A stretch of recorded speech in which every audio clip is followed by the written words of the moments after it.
તો સાર્વત્રિક વરસાદ માટે જોવી પડી શકે છે રાહ. આગાહીકાર નિલેશભાઈ વાલાણીનું અનુમાન છે. રાજ્યમાં છૂટાછવાયા વરસાદનું અનુમાન છે. 30 જૂન સુધી અલગ અલગ વિસ્તારોમાં વરસાદ રહેશે. અરબ સાગરની સિસ્ટમનો વરસાદ સૌરાષ્ટ્રને મળશે, એટલે કે સૌરાષ્ટ્રને તેનો લાભ થશે.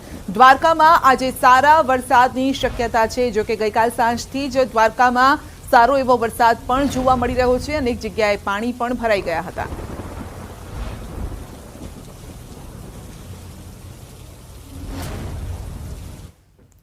વાત ભરૂચની કરીશું તો રાજ્ય સરકારે ફાયર ટીમને રેસ્ક્યુ રોબોટ આપ્યો છે. પૂર સહિતની પરિસ્થિતિમાં બનશે પ્રાણ રક્ષક. પાણી વચ્ચે ફસાયેલા લોકોના જીવ બચાવી શકાશે. નર્મદા નદીમાં આવતા પૂર દરમિયાન બનશે મદદરૂપ. રોબોટની રિમોટથી સંચાલિત આ રોબોટ હશે. રેસ્ક્યુ રોબોટથી પાણી વચ્ચે ફસાયેલા લોકોના જીવ બચાવી શકાશે. ફાયર વિભાગ દ્વારા નર્મદા નદીમાં રેસ્ક્યુ રોબોટનું ટેસ્ટિંગ પણ કરવામાં આવ્યું છે. તો ચોમાસામાં પૂર જેવી પરિસ્થિતિ જ્યારે સર્જાતી હોય છે, ઘણી વખતે લોકો પાણીના પ્રવાહ વચ્ચે ફસાઈ જતા હોય છે, અને એવા સમયે આ જે રોબોટ છે તે કામ કરશે. રિમોટથી ઓપરેટ થશે આ રોબોટ. ગુજરાત રાજ્ય તરફથી સ્ટેટ ફાયર પ્રિવેન્શન તરફથી આજ રોજ ભરૂચ નગરપાલિકા ફાયર બ્રિગેડને એક રેસ્ક્યુ રોબોટની સોંપણી કરવામાં આવી છે, જેનો મુખ્ય હેતુ એ છે કે ભરૂચ નર્મદા નદીનો ખૂબ જ મોટો વિસ્તાર છે, જેમાં અવારનવાર ડૂબવાના બનાવ તેમજ સુસાઇડના પણ ઘણા બધા પ્રશ્નો બને છે. તેના સંદર્ભમાં રેસ્ક્યુ રોબોટની મદદથી જે પણ ડૂબતા વ્યક્તિ હશે તેની પાસે આસાનીથી અમે પહોંચી શકીશું. તે રોબોટ રિમોટની મદદથી ઓપરેટ થાય છે. ડૂબતા માણસ સુધી તાત્કાલિક પહોંચી જાય છે અને તેને રોબોટની મદદથી બચાવ કામગીરી અમારા માટે ખૂબ જ આસાન બનશે. તો આ અંગે વધુ અપડેટ મેળવીશું સંવાદદાતા ભાવિન પાસેથી. જી ભાવિન, રેસ્ક્યુ આ રોબોટથી કરી શકાશે, આધુનિક પદ્ધતિથી રેસ્ક્યુ કરી શકાશે. કેટલું મદદરૂપ થશે આ રોબોટ? જી, નર્મદા નદી એ ઘણો બહુ મોટો પટ્ટો આવેલો છે. લગભગ કિલોમીટરો સુધી આ પટ્ટો આવેલો છે.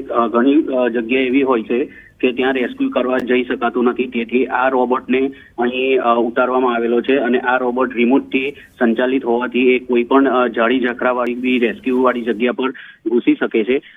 આનાથી ફાયર બ્રિગેડોને ઘણી મદદ મળી શકી છે, અને અહીં ઘણા અગમ્ય બનાવો થાય છે, જેથી ફાયર બ્રિગેડને જતા અંદર થોડી તકલીફ થાય છે. એટલા માટે આ રોબોટ ઘણો જ ઉપયોગી બની રહેશે. આપનો આભાર અમારી સાથે જોડાવા બદલ. તો ફાયર ટીમ રેસ્ક્યુ કરી શકશે આ રોબોટની મદદથી. આધુનિક પદ્ધતિથી હવે લોકોના જીવ પણ બચાવી શકાશે.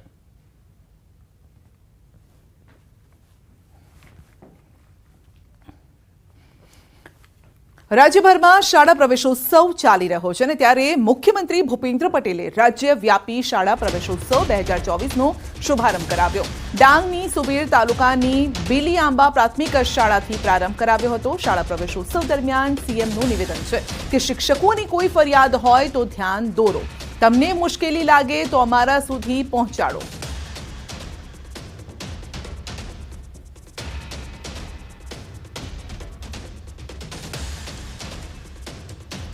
જો ક્યાંક તમને મુશ્કેલી લાગતી હોય કે ભાઈ સ્કૂલમાં શિક્ષકો પ્રત્યે કંઈ કહેવાનું હોય, કોઈ ફરિયાદ હોય, તો એ પણ અમારા સુધી પહોંચાડી શકો.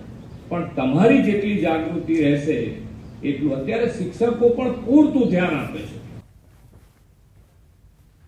ગીર સોમનાથના વાસાવડ ગામની સરકારી પ્રાથમિક શાળા ઉત્તમ સાબિત થઈ રહી છે.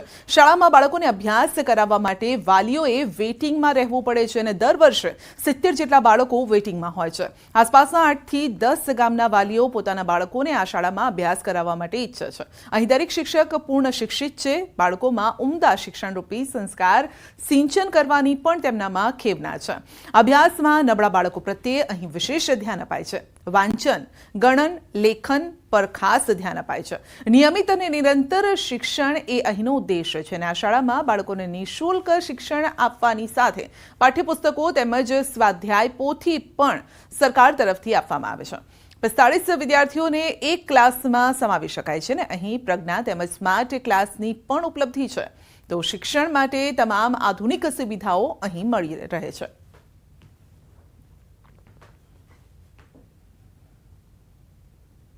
અને મારા બધા જ બાળકો છે એ શ્રી વાસાવડ પ્રાથમિક શાળામાં અભ્યાસ કરે છે. સંસ્કાર, સ્કિલ ડેવલપમેન્ટ અને બાળકની અંદર જે અલગ અલગ ગુણો રહેલા છે એનો વિકાસ થાય એ માટેની જે અહીંયાની શિક્ષકોની ટીમ છે એ પોતે કાળજીથી બાળકોની સાથે એનું મૂલ્યવર્ધન સાથેનું શિક્ષણ આપે છે.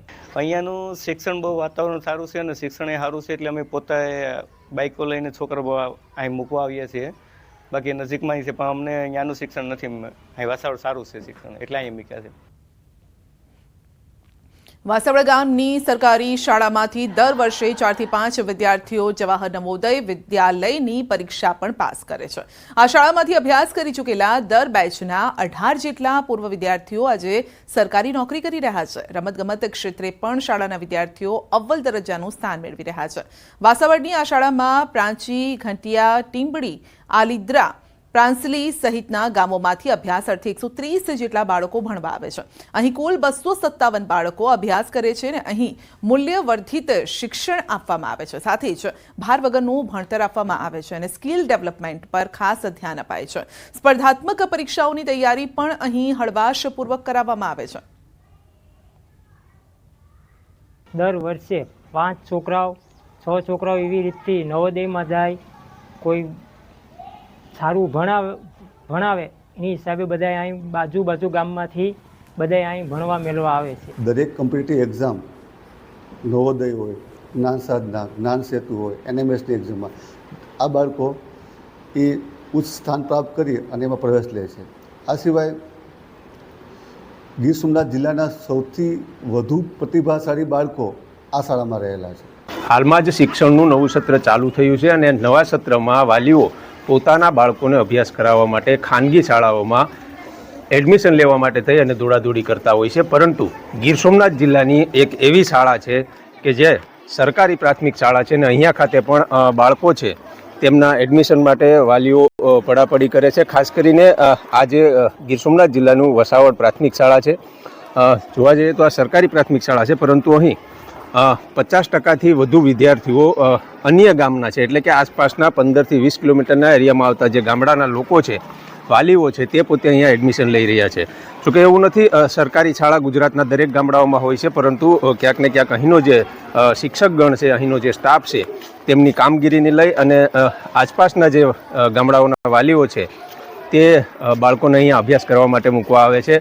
અને વાલીઓનું પણ કહેવું છે કે આ શાળાના જે શિક્ષકગણ છે તેઓની કામગીરી અને શિક્ષણ આપવાની જે નીતિ છે તેમને કારણે અહીંથી દર વર્ષે 4 થી 5 જેટલા બાળકો છે તે નવોદય વિદ્યાલયમાં પ્રવેશ મેળવે છે. તો અન્ય જે એક્ઝામો આવે છે, અન્ય જે પરીક્ષાઓ આવે છે, તેમાં પણ કેટલાક વિદ્યાર્થીઓ છે તે અહીંથી એડમિશન મેળવે છે. એટલે એક પ્રકારે કહી શકાય કે હાલના સમયમાં જે ખાનગી શાળાઓમાં અભ્યાસ કરાવવા માટે થઈ અને હરણફાળ વધી રહી છે, તેવામાં ગીર સોમનાથ જિલ્લાની આ એક સરકારી પ્રાથમિક શાળા છે કે જ્યાં શિક્ષકોને કારણે શિક્ષણનું સ્તર છે તે ઊંચું આવ્યું છે. દિનેશ સોલંકી, ન્યૂઝ 18 ગુજરાતી, ગીર સોમનાથ. વાત કરીશું છોટાઉદેપુરની આદિજાતિ વિભાગ દ્વારા ચાલતી એક એવી શાળા કે જેમાં તૂટેલી છત છે, નથી પંખા કે નથી ભણવાના કોઈ સંસાધનો. કેટલાક ઓરડામાં તો વરસાદી પાણીના ખાબોચિયા ભરેલા છે. સારી વાતો એ છે કે શાળામાં 4 શિક્ષકો અહીં ખડે પગે રહે છે, પરંતુ વિદ્યાર્થીઓ જ નથી. આ દ્રશ્યો જોયા બાદ કોઈ વાલી તેમના બાળકોને શાળામાં ભણવા કેવી રીતે મોકલે તે સવાલ છે. પાછલા વર્ષે આ શાળામાં 82 વિદ્યાર્થીઓ હતા અને શાળા શરૂ થયાના 15 દિવસ વીતી ગયા છે.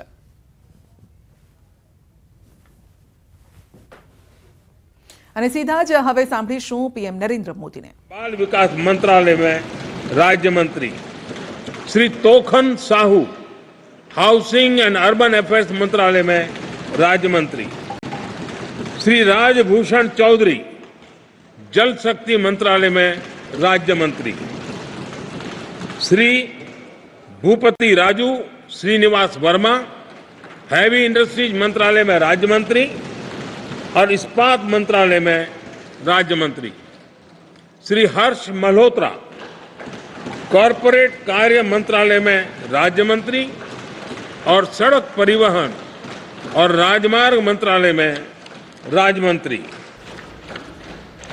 Shrimati Nimuben Jayantibhai Bambhaniya, consumer affairs, food and public distribution मंत्रालय में राज्य मंत्री श्री मुरलीधर मोहोल, सहकारिता मंत्रालय में राज्य मंत्री और सिविल एविएशन मंत्रालय में राज्य मंत्री, Shri George Kurian minority affairs मंत्रालय में राज्य मंत्री।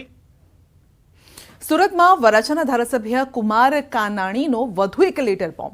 કુમાર કાનાણીએ વિનર્મદ દક્ષિણ ગુજરાત યુનિવર્સિટી પર નિશાન સાધ્યું છે અને GCAS પોર્ટલથી જો કોલેજોમાં પ્રવેશ ફાળવણી સામે નારાજગી વ્યક્ત કરી છે.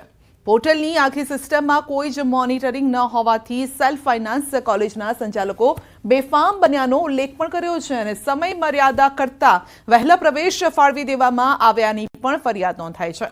આ સાથે તેમણે સેલ્ફ ફાઇનાન્સ કોલેજોમાં આડેધડ પ્રવેશ પ્રક્રિયા સામે નારાજગી સાથે મોનિટરિંગ સિસ્ટમ ગોઠવવા માટે માંગ કરી છે. વચેટિયા લોકોના અમને ફોન આવે છે કે ભાઈ તારે એડમિશન લેવું છે તો અમે તમને અપાવી દઈશું. તો મેં એટલા માટે જ કીધું કે પારદર્શકતા અને સરળતા નથી, અને પારદર્શકતા અને સરળતા જો હોય તો જ એમાં ખોટું ના થાય, ભ્રષ્ટાચાર ના થાય, કોઈ વસ્તુ ના થાય, લોકો હેરાન ના થાય. એટલે મુખ્યમંત્રીના ધ્યાન પર મૂક્યું છે. ખેડાના કપડવંજના પૂર્વ ધારાસભ્ય હજુ પણ પોતાને વર્તમાન ધારાસભ્ય માની રહ્યા હોય તેમ લાગે છે.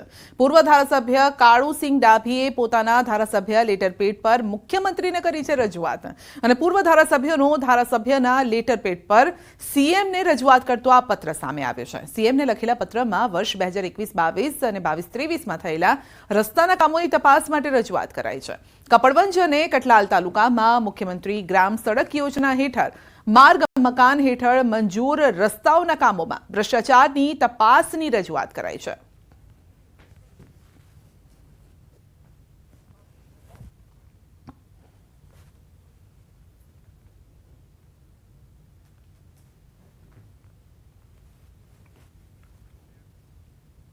નડિયાદમાં જોખમી ખાડાને લઈ એમએલએ મેદાને આવ્યા છે. એમએલએ જેટકોના એન્જિનિયરને લખ્યો છે પત્ર. અને હવે સીધા જ લઈ જઈએ હવામાન વિભાગની પ્રેસ. બનાસકાંઠા, પાટણ, સાબરકાંઠા, बड़ोदरा, छोटा उदयपुर, नर्मदा, भरूच, सूरत, डांग और तापी के लिए हैवी रेनफॉल की वार्निंग है और साथ में थंडरस्टॉर्म की भी वार्निंग है. और डे 2 की बात करेंगे तो डे 2 के लिए नवसारी, वलसाड़, दमन और दादरा नगर हवेली के लिए हैवी रेनफॉल की वार्निंग है और साथ में थंडरस्टॉर्म की वार्निंग है और साथ में बनासकांठा के लिए भी हैवी रेनफॉल की वार्निंग है. और डे 3, डे 4 और डे 5 की बात करेंगे तो हैवी रेनफॉल की वार्निंग सूरत, नवसारी, वलसाड़, दमन और दादरा नगर हवेली के लिए हैवी रेनफॉल की वार्निंग है.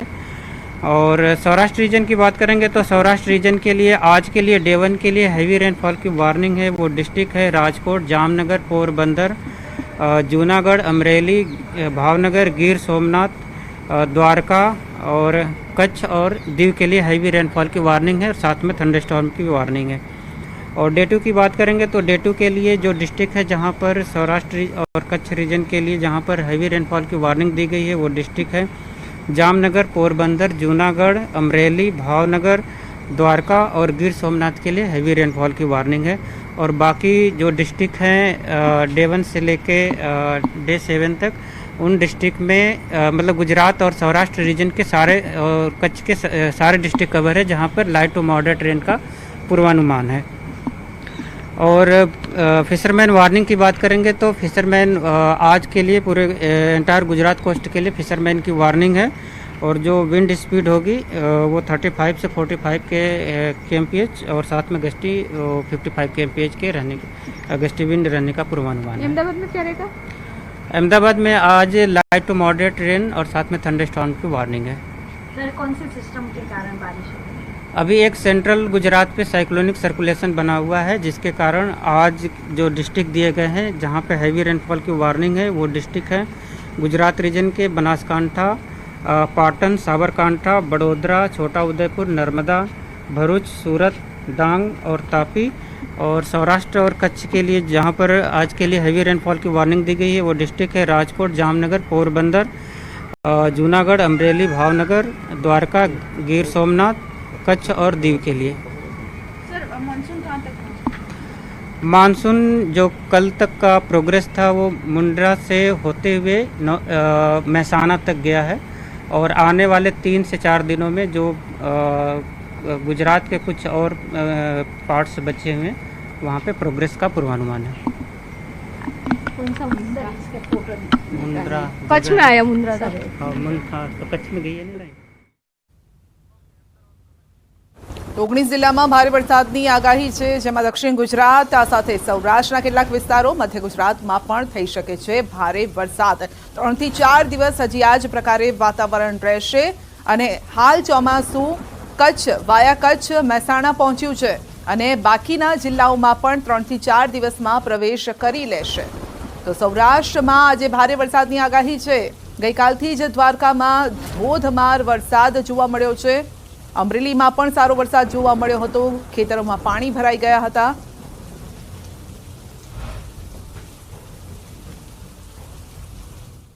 બુલેટિનમાં આગળ વધીશું નાનકડા